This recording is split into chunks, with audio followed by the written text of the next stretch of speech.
व्याख्या गुरुदेव समझा रहे हैं। पदार्थ जो है सत स्वरूप है,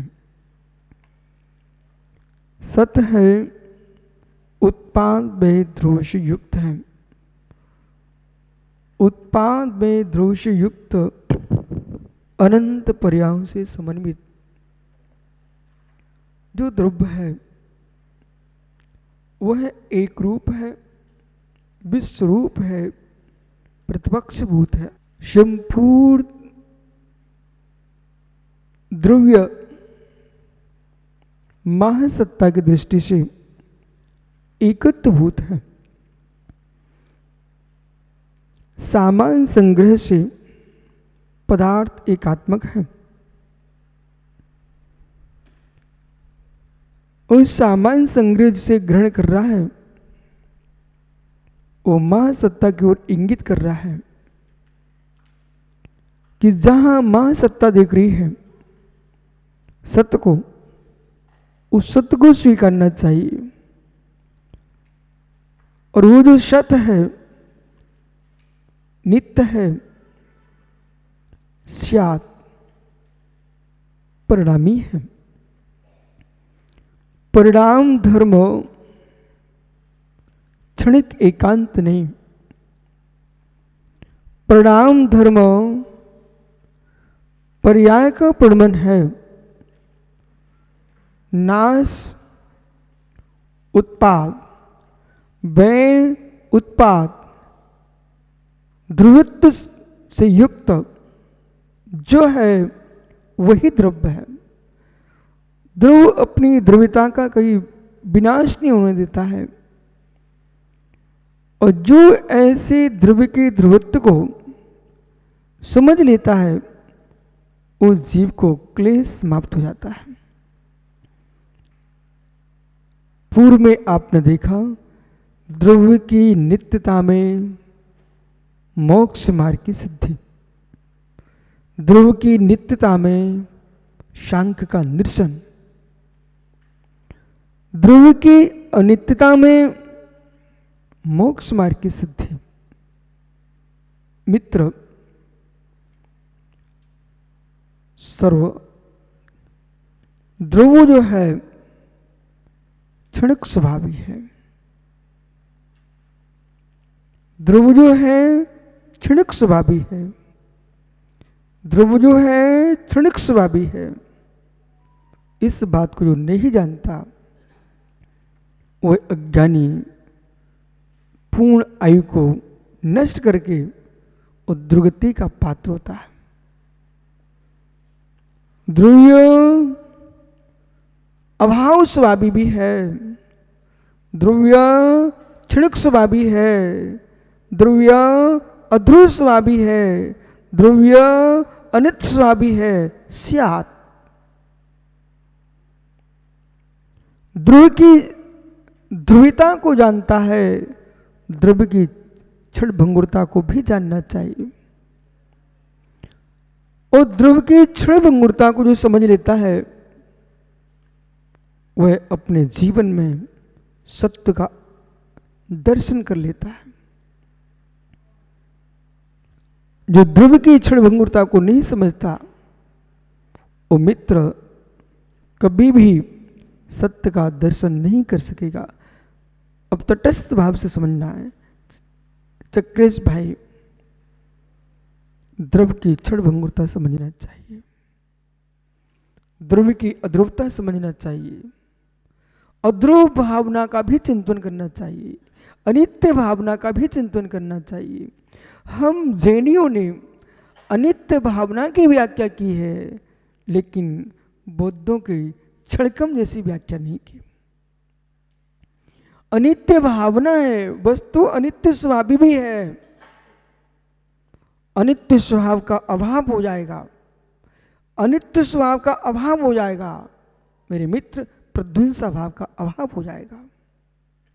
प्रध्वंसा भाव का अभाव हो जाएगा तो कार्द्रुमनादि स्यात्, कार अनादि सिद्ध हो जाएगा। पूरा विषय तभी समझ में आएगा जब आप एकाग्र होंगे। अनित्य भी तुम्हारा उपकारी है, अनित्य भी आपका उपकारी है। और जो अनित्य को उपकार नहीं मानता है उस शादभास शासन से अनभिज्ञ है। चक्रेश अनित्य भी आपका उपकार कर रहा है, अनित्य के उपकार को नहीं मानते हो, आप शादभास शासन से दूर हो। अनित्यता जो है मित्र, असमान जाति में देखो, अनित्यता जो है पर्याय के प्रचरण के प्रमाण में देखो, अनित्यता आप ऋजुसूत्र नय में देखो, अनित्यता आप सूक्ष्म ऋजुसूत्र नय में देखो, अनित्यता आप स्थूल ऋजुसूत्र नय में भी देखो। अनित्य धर्मता नहीं स्वीकारोगे तो आपके यहाँ ऋजुसूत्र नय का अभाव होता है, एक समय की पर्याय का बोध नहीं कर पाएंगे और एक समय की पर्याय का अभाव भी नहीं कर पाएंगे। अनित्य धर्म को नहीं समझोगे तो अगुरुलुगत्व का निर्णय नहीं कर पाएंगे आप। इसलिए पंचाशती काय के व्याख्यान में यह भी समझना चाहिए, जितना प्रधान धर्म नित्य है उतना ही प्रधान धर्म अनित्य है। सपड़भक्खा सपड़भक्खा। कुछ क्षण बाद दीपक भाई पूरा विषय आप पलटते देखोगे और फिर यूं कहोगे कि महाराज जी आप किस पक्ष में जा रहे हो। मित्र, श्याद पक्षपाला, श्याद पद से लांछित जिसके वचन है वो मित्र पक्षों में नहीं घूमता है, सत्यार्थ का बोध कराता है और सत्यार्थ का बोध करता है। और ये सत्यार्थ का बोध मात्र आत्मशोध के लिए है। सत्यार्थ का बोध अनित्य धर्म है, अनित्य धर्म है। यदि भाव वस्तु का स्वभाव है, भाव वस्तु का स्वभाव है तो ज्ञानी अभाव भी वस्तु का स्वभाव है। प्राग भाव, प्रध्वंसा भाव, अन्योन्या भाव, अत्यंता भाव, ये चार अभाव जिनागम में वर्णित हैं। और संपूर्ण जैन दर्शन के लिए नहीं, विश्व के दर्शनों के लिए सम्यक दृष्टि अपनी बनाना है, इन अभावों को समुचित रूप से समझना चाहिए। जितने जैनियों में विकल्प हैं, जितने भागों विभाजित है, ये आपका विभाजन आपकी सोच का है, न कि सिद्धांत का है। जो भी इस समाज में विभाजन है ये आपकी सोच का विभाजन है, सिद्धांत का विभाजन नहीं है। सिद्धांत तो जो है सो है। सोच बदले लोगों के, उन्होंने अपने अपने यूथ बना लिए। ये यूथ जो है, समूह जो है आपके, ये सारे समूह अनेक धर्मात्मक दृष्टि से बन जाएं तो सम्यक अनेकांत को सिद्ध करें। और एकांत में भी जा रहे हो तो पूर्व का विरोध किए बिना एक धर्म की प्रधानता से व्याख्यान करें तो तुम्हारा वह एकांत भी सम्यक एकांत भी होता है। तो उस सम्यक एकांतों का जो समूह है वही अनेकांत हो जाता है। वो अनेकांत जो है वही प्रमाण है। समझना भाई, जो प्रमाण है उसी का कार्य है प्रमेयों को जानना, उसी का कार्य है प्रमेयों को जानना। प्रमिति उसकी जानन क्रिया है, स्यात् अज्ञान की निवृत्ति प्रमिति है। राकेश पंडित समझ में आ रहा है क्या? जानन क्रिया चक्रेश प्रमिति है, स्यात् अज्ञान की निवृत्ति प्रमिति है। प्रमा क्या है? प्रमाता का जो धर्म है वही प्रमा है। प्रमाण क्या है? जिससे प्रमाता प्रमेयों को जान रहा है वही तो प्रमाण है। इसलिए जो प्रमाण है, प्रमाण है, वो प्रमेयों को जान रहा है प्रमाता के माध्यम से। ऐसा भी आप बोल सकते हो, कर्ता में कर्ण को प्रधानता देना, अथवा प्रमाता प्रमेय को प्रमाण के द्वारा जान रहा है, कर्ण का भी प्रयोग कर सकते हैं। अब विषय यह है कि प्रमाता प्रमेयों को ध्रुव रूप में जानता है कि अध्रुव रूप में जानता है। प्रमाता प्रमेयों को ध्रुव रूप में जानता है कि अध्रुव रूप में जानता है। ज्ञाता ज्ञेयों को ध्रुव रूप में जानता है, अध्रुव रूप में जानता है। यदि प्रमाता प्रमेयों को ध्रुव रूप में ही जानता है तो जड़ एकांतवादी सांख्य होता है। यदि प्रमाता प्रमेयों को अध्रुव रूप से ही जानता है, क्षणिक एकांत सुगत मत में प्रवेश कर जाता है। तो प्रमाता प्रमेयों को स्याद ध्रुव स्याद अध्रुव रूप में जानता है। हे मित्र, इस स्याद शासन में प्रवेश कर जाता है। बराबर।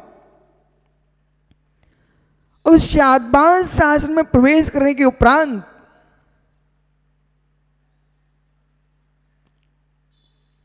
बोध होना चाहिए है स्याद शासन के शब्द के रागी हो। स्याद शासन के शब्द के रागी हो कि स्याद अर्थ में प्रवेश है, कि स्याद ज्ञान समय सिक्त हो।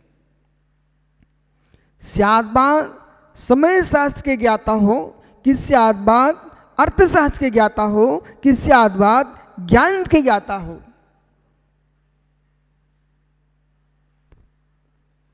जिसको स्याद अर्थ का बोध नहीं, स्याद ज्ञान समय का बोध नहीं है, मात्र स्याद शब्द शास्त्र का ही ज्ञाता है, वो मित्र मां द्रव आगम को जानता है। उसके बाद भाव आगम नहीं है, अर्थ बोध नहीं है। अर्थ बोध के लिए शायद ज्ञान समय में प्रवेश करना पड़ेगा। और यदि इस शब्दावली को भी नहीं समझा आपने तो वीर की देशना का सत्यात निर्णय नहीं कर पाओगे। भगवान महावीर स्वामी की दिव्य देशना में मित्र विश्वास रखना, कोई भी अनलगर प्रलाप नहीं हुआ है। वीर की वाणी संस्कृत रूप थी, संस्कृत रूप थी, भाषा का प्रयोग नहीं समझना। संस्कृत वीर की वाणी संस्कृत थी, प्रांजल थी, महान थी। यह संस्कृत भाषा नहीं समझना, संस्कृत थी, सुसंस्कारित थी, विपर्यास शून्य थी, संशय शून्य थी, अन्नवसाय शून्य थी, अनद्वसाय से शून्य थी। शाद दिव्य देशना में मित्र विपर्यास नहीं था, संशय नहीं था, विभ्रम नहीं था।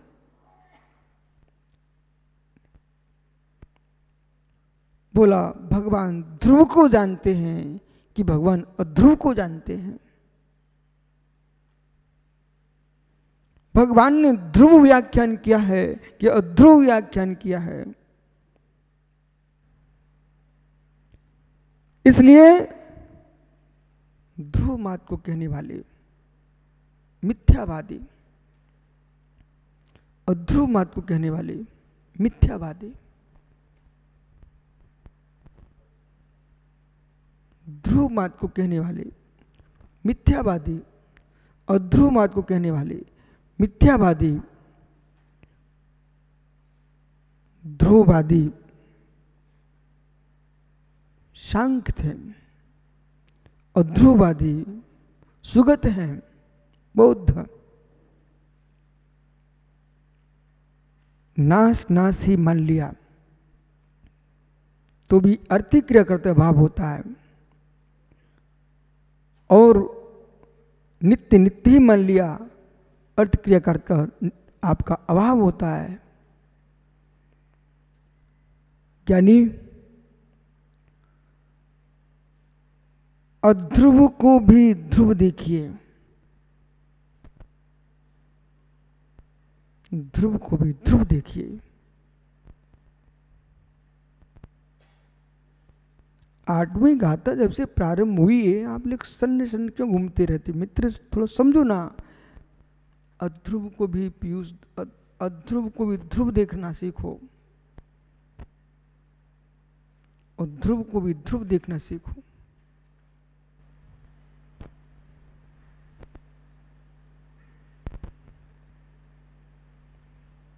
और जब तक जो आप कह रहे मैं ध्यान में लीन हूं, आप कह रहे मैं बिल्कुल ध्यानस्थ हूं, मित्र मैं जानना चाहता हूं आपका ध्येय क्या है।